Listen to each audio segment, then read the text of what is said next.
compromiso de vida. Decisiones vitales. Nosotros te informamos y tú decides.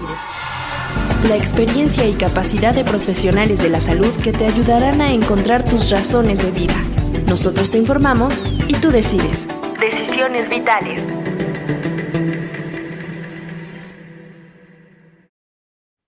Hola a todos y bienvenidos a Decisiones Vitales, un programa para la prevención del suicidio. Soy Alejandro Águila, director del Instituto Hispanoamericano de Suicidología, y estoy aquí para hablar sobre temas cruciales que afectan a muchas personas. En cada episodio, junto a nuestros invitados, exploraremos cómo podemos prevenir el suicidio y brindar apoyo a quienes lo necesitan. Recuerden seguirnos en nuestras redes sociales, búscanos como Suicidología y en YouTube como Alex Águila Tejeda. Comparte estos programas para llegar a más personas.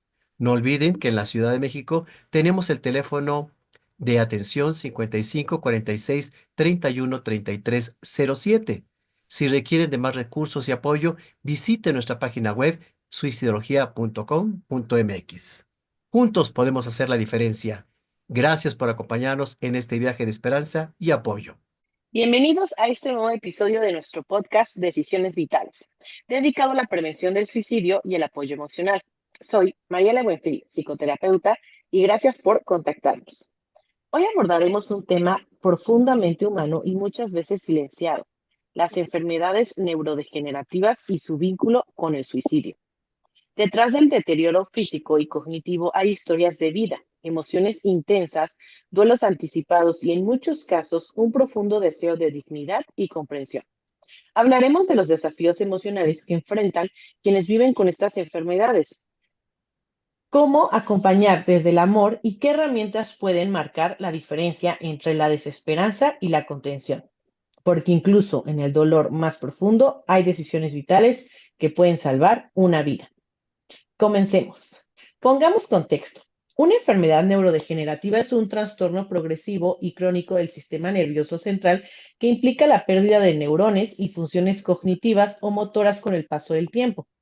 Entre las más conocidas está el Alzheimer, el Parkinson, la esclerosis lateral amiotrófica y la demencia frontotemporal. Estas enfermedades no solo deterioran el cuerpo o la mente, afectan profundamente la identidad, la autonomía y la calidad de vida de quienes las padecen. Hoy nos acompaña Joaquín Gama.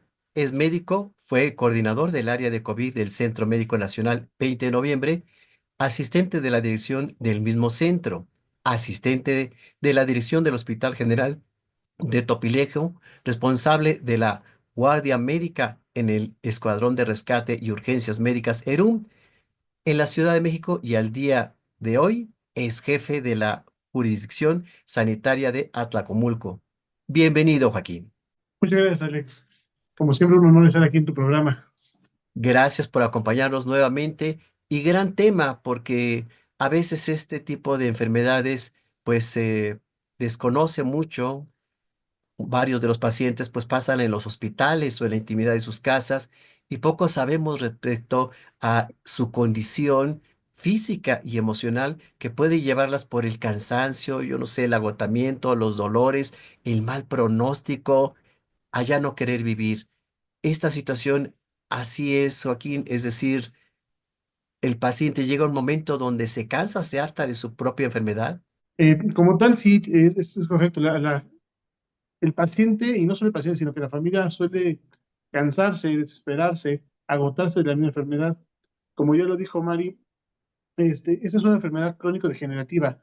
Día a día, el sistema nervioso se va afectando, se va deteriorando, afectando funciones motoras, cognitivas, emocionales, plazos de memoria, lo cual pues va a dificultar eh, hacer actividades básicas, desde caminar, hablar, recordar, incluso comer, y afectando probablemente la autonomía del paciente, desde poder bajarse el pantalón para ir al baño, realizarse el aseo después de ir al baño, en fin, obviamente todo eso lleva un progreso que va afectando día con día, y evidentemente pues el paciente, entre sus periodos de laxidez, de cordura, pues se da cuenta que algo está pasando con él, y evidentemente eso obliga a que le caiga una depresión. Es que yo antes podía levantarme, es que yo antes podía abrochar un botón, es que yo antes podía comer por mí solo, es que yo antes podía ir al baño y limpiarme yo solo.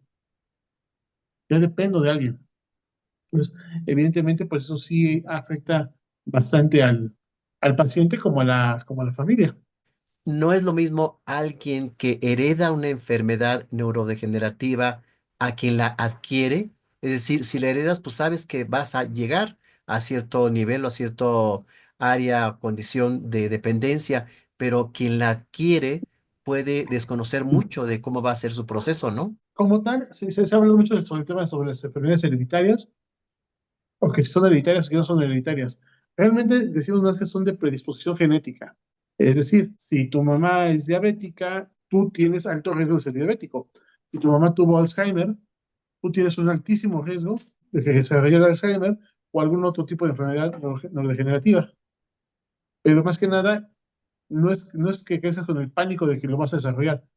Tienes una alta predisposición de desarrollarlo, este, y esto evidentemente va a ser ¿por qué? Por los cuidados que tú tengas y cómo te desarrolles en tu salud mental, en tu salud física, en tu alimentación, etcétera.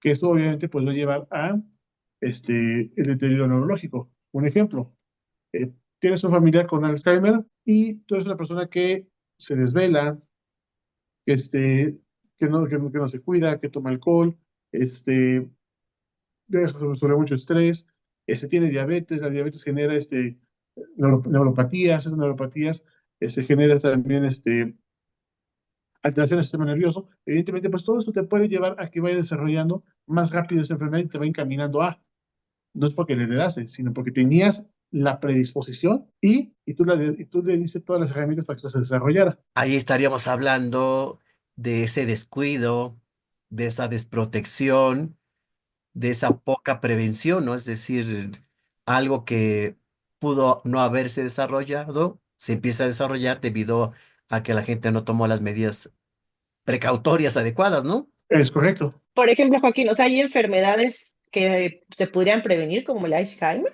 ¿O realmente hay algunas que no hay mucho? Sí se pueden prevenir. Hay enfermedades que, como les dije, por disposición genética somos más afines a que desarrollarla, pero pues si sé que el comal está caliente y lo toco y me voy a quemar, Sí. ¿qué es lo que voy a hacer? Evitar todo lo posible por ya tocar ese comal. Entonces, ¿qué es lo que tenemos que hacer? Pues evidentemente buscar, informarte con tu médico, o el médico que esté llevando el proceso de tu familiar. Oiga, doctor, ¿y yo puedo desarrollar eso? Él te va a decir que por supuesto que sí. ¿Por qué? Porque tu mamá lo tiene. Tu cuerpo está, está condicionado para poder presentar este tipo de patología. Y él es el que te va a indicar cómo evitar recaer en esa situación. Por eso es que cuando tú tienes, dicen por ahí, hay un dicho que dice que cuando veas las barbas de tu vecino cortar, entonces si está diciendo que en tu familia ya hay un antecedente y hay un antecedente que está latente, está activo, y yo sé que mi papá empezó con, con datos de Alzheimer o de demencia a los 56 años y yo ya tengo 50, es un momento de que me haga una revisión médica general para ver cómo voy. Hacer un diagnóstico oportuno puede ganar mucho tiempo y nos podemos morir de todo y menos de la enfermedad neurodegenerativa. Este punto importante que comentas, Joaquín, de el diagnóstico oportuno. Fíjense que fui hace unos meses a un congreso internacional de psiquiatría y el genetista que estaba hablando acerca de los nuevos avances mencionaba que hay más de 800 enfermedades genéticas. O sea, imposible mencionarlas todas en una hora que expuso el genetista, pero a mí me impactó muchísimo. Y mi pregunta es, ¿necesitaríamos hacernos una prueba genética para saber si tenemos una condición genética heredada o predisposición? Mira, se podría hacer, pero realmente, ¿qué más estudio, qué más respuesta quieres si en tu sangre ya hay un personaje positivo? Acuérdate que papá y mamá te formaron 50% uno y 50% el otro. Entonces ya tienes el 50% de posibilidades de que la vas a desarrollar. El otro 50% de qué depende de lo que hablábamos al principio, de los cuidados, de los cuidados médicos, higiénicos, dietéticos, higiene del sueño, mis condiciones físicas, evidentemente los chequeos generales y el apego que yo tenga con mi salud. Por eso te repito, si yo me enteré que mi familiar empezó a los 56 años con la enfermedad y yo ya te voy a cumplir 50 años, creo que es un muy buen momento para hacer una revisión general para ver si yo no estoy predestinándome para ese camino. Ya el 50% lo tienes ganado solamente por ser papá, digo, solamente por ser hijo de papá o de mamá con alguna enfermedad de este índole. Sí, voy entendiéndolo en el sentido de que se puede conocer que se es portador porque se sabe la condición de los padres, pero hay muchos casos que no se conoce, ¿no? No se sabe ni quién es el papá. Es correcto, y eso sería un poquito más complejo porque requeriría muchísimos más datos, porque no solamente existen estudios, sino que la mayor parte de la respuesta te la va a dar la historia clínica. Y cuando desconocemos ese episodio de la historia clínica, pues es un poquito más complejo. Ahora, cuando nacemos nos hacen algunos estudios como lo que es el tamiz, no sé si han escuchado del tamiz, que no propiamente es un estudio para enfermedades neurológicas, pero sí detecta algunas variantes que puede tener el desarrollo del niño. Ya desde el nacimiento hay la posibilidad de conocer si se va a heredar y desarrollar una enfermedad degenerativa. Así es, y digo, también no solamente está muy enfocado a lo que es el proceso de cuadro de sordera, hipotiroidismo congénito, galactinoma, etcétera, pero ya son cosas un poquito más específicas, pero también finalmente son de deterioros. Entonces, pues este estudio es importante para todo, ya que todo el mundo, ya hoy en día por cuestión de salud, a todo recién nacido se lo hace. Antes de salir del hospital, tiene que salir con el estudio ya hecho. Y ya si tú quisieras hacerte un panel genético, pues ya podrías hacerlo mucho más adelante, pero sí, el costo es muy elevado. Hay algunas enfermedades neurodegenerativas que no se heredan, más bien las desarrolla por diversas circunstancias el paciente. No todas son heredadas. Hay pacientes que van a desarrollar ese tipo de enfermedades eh, por, por cuestión estadística nada más. O sea, uno de 20,000 personas va a desarrollar tal enfermedad y te tocó nacer en el 20,000. Hay enfermedades que van a desarrollarse únicamente con un paciente y puede que los papás ni siquiera sean portadores de nada y el niño por alguna razón de desarrollo genético, etcétera, la haya desarrollado y ya la manifieste, pues obviamente ya en la edad en la que se tiene que manifestar. Hay enfermedades que son muy comunes a tempranas edades. Hay enfermedades que se presentan más después de los 8 o 5 años. Entonces, sí, aquí sí no es tanto de que sean propias de cada uno, sino hay enfermedades también que se pueden desarrollar porque simplemente decidieron desarrollarse en el paciente y bueno, pues se tuvo la mala suerte de esta condición. En tu experiencia, ¿cómo le haces cuando tienes que decirle a un paciente que tiene una enfermedad neurodegenerativa y que esto no lleve o desencadene pensamientos suicidas? Mira, he tenido dos tipos de pacientes. Los pacientes que ya conocen la enfermedad y los pacientes que no conocen la enfermedad. El paciente que ya conoce la enfermedad es porque evidentemente ya alguien en casa la presentó. Ya papá, mamá, abuelos, tíos cercanos, primos, hermanos, ya presentaron esa enfermedad. Entonces, cuando tú pues sueles dar la noticia, pues es evidente que la persona va a reaccionar con un deterioro inclusive hasta inmediato, de desesperanza, de depresión, porque él sabe a lo que se va a tener. O sea, él ya vio por dónde va a caminar. Y esto, entrando ya al tema pues, propiamente del suicidio, sí es un impacto muy grande para el paciente, que al grado de no aceptar la enfermedad y de no querer pasar por este proceso de la historia natural de su enfermedad, y deciden en esos momentos dar fin con todo. Y sí me ha tocado pacientes de este tipo que se les da la noticia y a los 15 días a la semana, pues lamentablemente llegan a la sala de urgencias por envenenamiento, por impactos de bala, o simplemente los encuentran ya, pues ya en condición de fallecido en sus domicilios. Y existe el otro paciente que no conoce la enfermedad y al cual es a veces un poquito más fácil, en mi experiencia de manejar, le puedes ofrecer toda la gama de oportunidades, toda la gama de tratamientos que se le puede otorgar y que él no se cierra al tratamiento. ¿De acuerdo? Entonces él pues está esperanzado de que el tratamiento funcione, se active, etcétera. Mientras que el paciente que ya conoce la enfermedad se cierra y dice, es que, y si conmigo no funciona, y es que no quiero deteriorarme tan rápido, y es que mi tío se fue le dio Parkinson y ni siquiera se murió del Parkinson, se murió porque como ya no podía depender de sí mismo, se le hicieron unas escalas, le dio una sepsis y se murió en el hospital. ¿Sí me explico?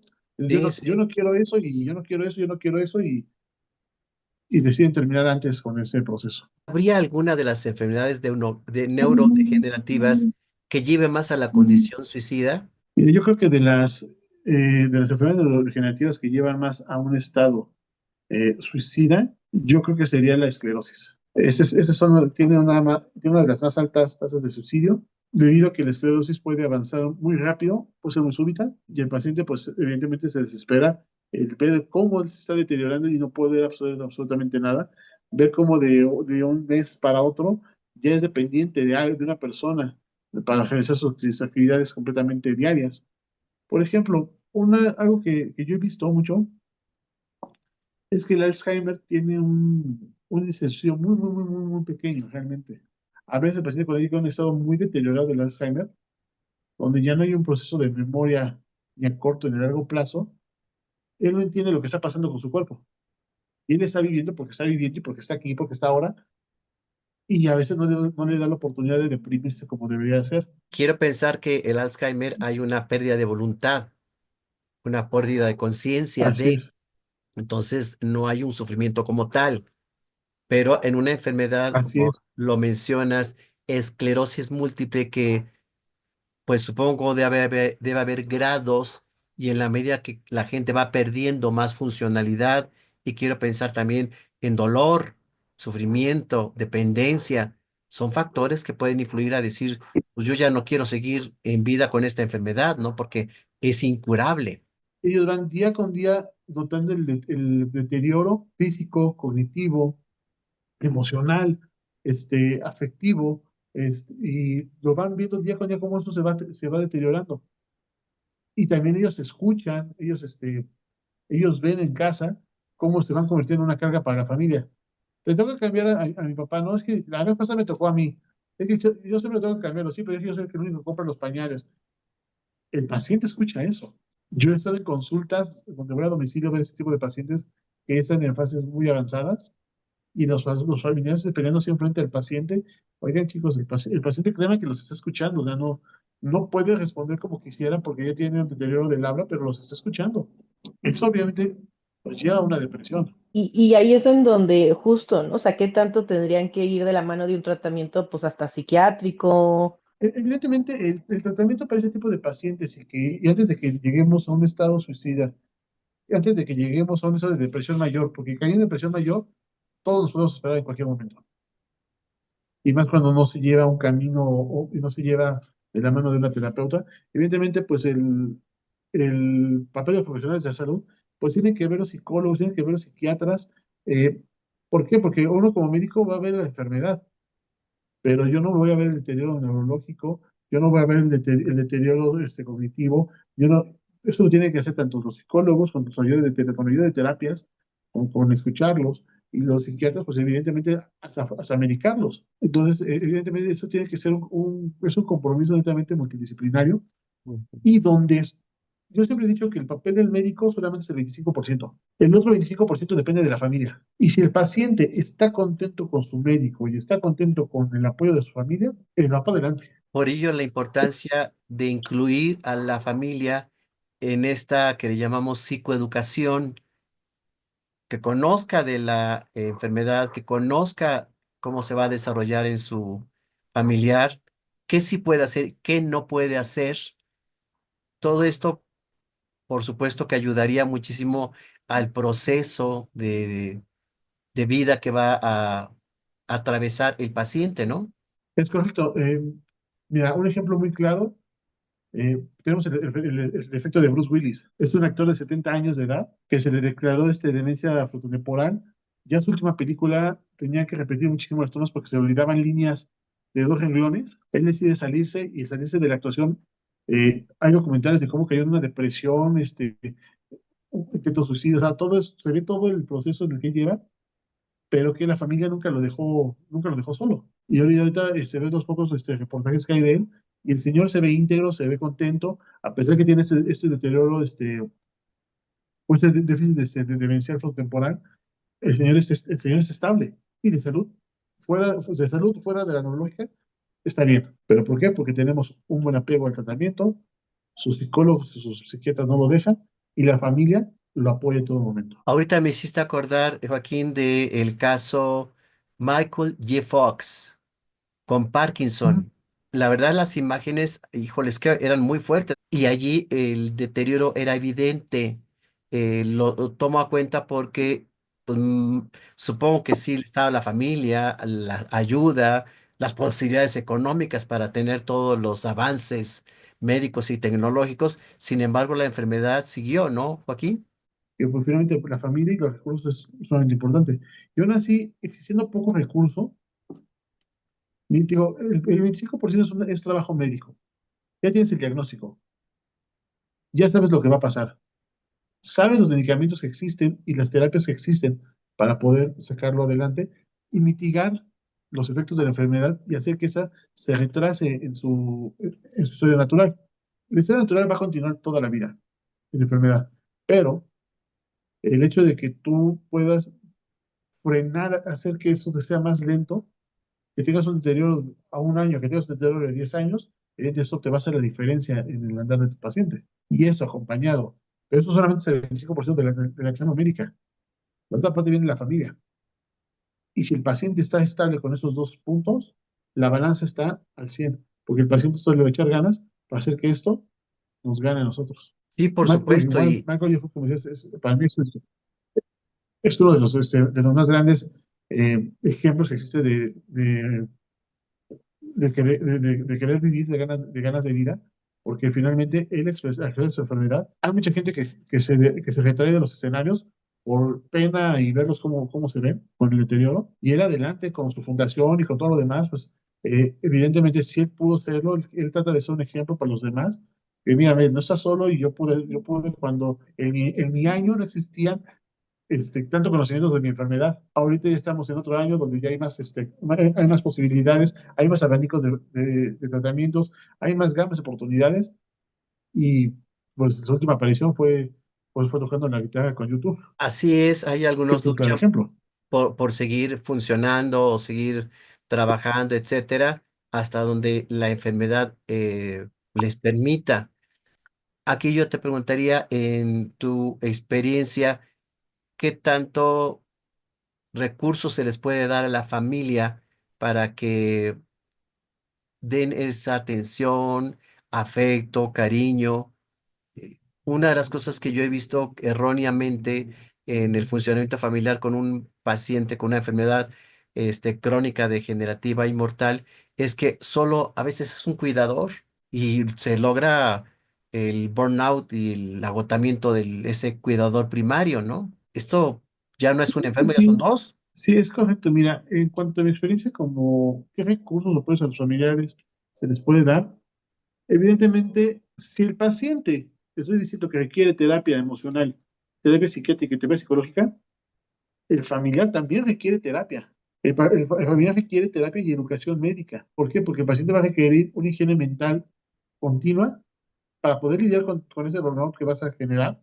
Y vas a requerir que también en la parte de educación médica te enseñen a cómo moverlo, cómo lavarlo, cómo bañarlo, cómo lidiar con él y psicológicamente hablando, cómo no enojarte con él, porque a la gente se desespera porque ya te dije las cosas 6 veces o ya me repetiste la misma historia todo el día y toda la semana. Entonces, aquí pues los recursos que se tienen que dar a las familias, pues obviamente tiene que ser uno, terapia tanto emocional y mantener una higiene mental íntegra, educación médica en cuanto a los cuidados propios del paciente y evidentemente pues eso tiene que ir, tiene que llegar, tener un seguimiento.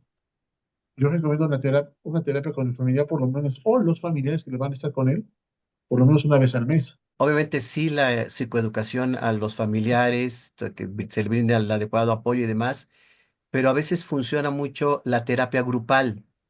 Es decir, que el paciente vea a otros que tienen enfermedades similares a la de él y de esta forma cómo la desarrollaron, cómo la enfrentaron, qué recursos tienen. A lo mejor da esa cohesión y esa ayuda que puede brindar otras personas y cómo superaron ciertas dificultades, ¿no? Sí, de hecho existen clubs, existen reuniones, asociaciones de esas enfermedades que la gente conoce en los hospitales. Y como dices, a veces así como en Alcohólicos Anónimos se juntan una vez al mes, una vez a la semana, que la gente platica y desahoga sus necesidades, sus angustias, tristezas, o da una buena noticia, que también esa buena noticia puede ser un aliento para alguien que está buscando una luz en el túnel, porque a lo mejor sabes que tú y yo estábamos pasando por los mismos y a ti te pasó eso, wow, o sea que es que aquí mismo en cualquier momento me puede llegar a pasar cómo lo hiciste, pues yo seguí este camino. Entonces, sí, existen muchas asociaciones, muchos clubs que se dan en los hospitales, solo basta preguntar, inclusive hasta por Facebook. Y una pregunta clave que le va a importar mucho a la gente que nos ve y nos sigue, a todos los disponibles. Dentro de las neurociencias, de lo que tú conoces, ¿hay avances como para que las enfermedades neurodegenerativas no sean tan agresivas o inclusive se pudieran eliminar? Sí hay avances. Ya no es lo mismo un diagnóstico de un Alzheimer de 1990 a un Alzheimer diagnosticado en el 2020. Ya los medicamentos ya están a la mano, ya están en México, ya hay medicamentos, ya son medicamentos que son relativamente costeables. Eso es algo muy importante. Sí, se diagnosticaba a tiempo, pero el medicamento no había, era muy caro. Hoy en día ya no son tan caros, ya es fácil conseguirlos. Evidentemente también las terapias, todo esto ha ayudado mucho. La información que ya se le puede dar a la gente, tú buscas en internet y tienes toda la información que también eso pues ayuda de cierto punto a mantener una información adecuada. Lo que siempre les he dicho, nada más que toda la información que ustedes buscan en internet, pues evidentemente corrobórenla con un profesional de la salud. No todo lo que está en internet es real. Pero sí, ya, o sea, sí, los tiempos han cambiado y sí, las oportunidades de vida y las esperanzas también han cambiado. Ya la gente dura más tiempo con nosotros por un buen manejo, por un buen apego al tratamiento, por un diagnóstico oportuno, que es lo más importante, lo que hablamos al principio de la práctica. Si ya sé que mi familia tuvo esto, y mi papá tiene esto a tal edad y yo ya me estoy acercando, creo que es momento de hacer una revisión general para ver que no tenga alguna relación con lo que él está viviendo. Y el hecho que me hayan dicho la primera vez que no significa que ya la armé. Quiere decir que entonces en 3 años tengo que repetir, y en 3 años, y si no, pues en 5 y así. Pero que hacer, ver que realmente pues ya no, que estoy eh, fuera del área de peligro, ¿no? Pero siempre es importante hacer ese diagnóstico oportuno. La revisión médica mínima cada 6 meses, una vez al año como mínimo, por favor, acudan a sus médicos. No está de más, aunque me sienta bien en el momento, no está de más. Acuérdense que las enfermedades empiezan por sentirse bien y ya cuando muchas enfermedades se manifiestan es porque está demasiado avanzado el cuadro. Tocas un punto muy importante, es el que el medicamento, la terapia, el tratamiento sea accesible, porque puede surgir el medicamento milagroso, pero si cuesta millones, pues al alcance de qué bolsillo, ¿no? Es decir, Así es. sí tiene que ser accesible la medicina para este tipo de enfermedades que, como bien lo comentas, en otras décadas eran muchísimo más agresivas y el paciente moría rápido y con dolor y sufrimiento. Las condiciones eran diferentes. Sí, ya son completamente diferentes. Así es, y, digo, y tomando en cuenta lo que ya comentaba, que existen ya muchos enfoques psiquiátricos, neurológicos, psicológicos, ya existen estos planes de trabajo, ya existen, inclusive tú vas a los hospitales y antes era neurología, psiquiatría, gastroenterología, cardiología, no, ahora ya existe clínica del sueño, clínica del Alzheimer, clínica del lenguaje, clínica de, ya, o sea, ya esas clínicas ya cuentan con todo un equipo multidisciplinario para tratar directamente este cuadro. Eh, ya está por ejemplo, ya ellos ya se cuentan con la clínica de esclerosis, y tú dices, wow, o sea, ya tienes a los especialistas que en cualquier momento van a intervenir contigo en caso de que tú lo necesites. Entonces, ya existen esos programas multidisciplinarios que antes no había, y eso también, evidentemente, pues reduce los riesgos de muerte y reduce los riesgos de, del avance progresivo de la enfermedad, que esto ya no sea tan rápido. Siempre que la ciencia avanza en beneficio de la salud del paciente, pues obviamente las condiciones a desarrollarse o no desarrollarse serían muy diferentes, ¿no? Hay que conocer, tener más información y hoy Mariale nos brinda recomendaciones sobre el tema. Adelante, Mariale. Así es, no sin antes recordarles que nos sigan en todas nuestras redes sociales y compartan el podcast, ya que es de interés general y a otras personas puede ayudarles. Nos encuentran en todas las plataformas de podcast como Suicidología. Y pues bueno, está la película que ya nos decía el doctor Joaquín. Esta película de Un Milagro para Lorenzo la pueden encontrar en Prime y es pues justamente estos padres que están buscando, ¿no? Cómo curar esta enfermedad que aparentemente pues no tiene cura. También quisiera recomendarles la película de La habitación de al lado. Esta película está en Netflix y es una película de Pedro Almodóvar que aborda el suicidio asistido como un derecho a elegir una muerte digna, explorando la autonomía individual en decisiones sobre la vida y la muerte. También quisiera recomendarles la película Nunca me dejes sola. Esta la pueden encontrar en varias plataformas de streaming y esta película retrata la vida de una exitosa pianista diagnosticada con esclerosis y su relación con su cuidadora. Y hay algunos libros que les podría recomendar. Se encuentra el libro de Enfermedades Neurodegenerativas, Alzheimer y Parkinson por CONICET. Es un documento que describe las características comunes de las enfermedades neurodegenerativas, su naturaleza degenerativa y curso crónico. Y está el podcast también de Hablemos de Demencia, que es un podcast del Hospital Clínic de Barcelona y es un podcast que aborda temas relacionados con las enfermedades neurodegenerativas, la depresión y la prevención del suicidio. Hasta aquí por el momento. Para más recomendaciones pueden seguirme en mis redes sociales, tanto en Facebook como en Instagram. Me encuentro como psicoterapeuta María Alejandra Buenfil. Los leo. Muchísimas gracias, Alejandra. ¿Con qué nos quedamos de esta charla? Creo que lo más importante de esta charla es siempre hacer un diagnóstico oportuno, no acudir al médico por lo menos una vez al año.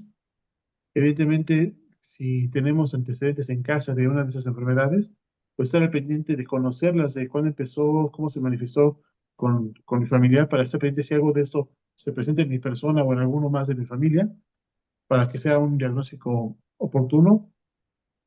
Y evidentemente las personas porque ya están en este barco, pues no desesperarse. Finalmente es difícil, muy, muy difícil, por supuesto que sí, pero recuerden que el paciente no lo hace porque esté consciente de lo que está pasando.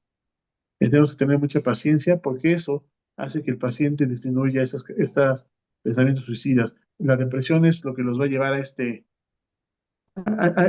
camino, el sentirse inútiles, el escuchar a los que discuten sobre su estado de salud. Recuerden que el paciente escucha, a pesar de que tenga Alzheimer, tenga Parkinson, el paciente está escuchando y en algún momento de lucidez nos va, por eso, estos comentarios que hagamos, pues va a repercutir muchísimo en su estado de ánimo y obviamente pues en sus tomas de decisiones. ¿Dónde pueden contactarte, Joaquín? Me pueden encontrar en Facebook como Joaquín Gama, GTZ. Pues gracias por acompañarnos en Decisiones Vitales, el podcast donde hablamos con el corazón sobre prevención del suicidio y salud mental. Hoy, al hablar de enfermedades neurodegenerativas, reflexionamos sobre lo que significa perder parte de lo que somos y cómo incluso en medio del dolor podemos encontrar apoyo, comprensión y esperanza. Soy Alejandro Águila, director del Instituto Hispanoamericano de Suicidología, y te invito a seguir formándote, informándote y compartiendo estos temas que pueden marcar la diferencia en muchas vidas. Visítanos en suicidología.com.mx, donde encontrarás información sobre nuestros diplomados, además de recursos gratuitos que promueven el bienestar emocional, y juntos sigamos construyendo una cultura de prevención, empatía y esperanza. Hasta pronto.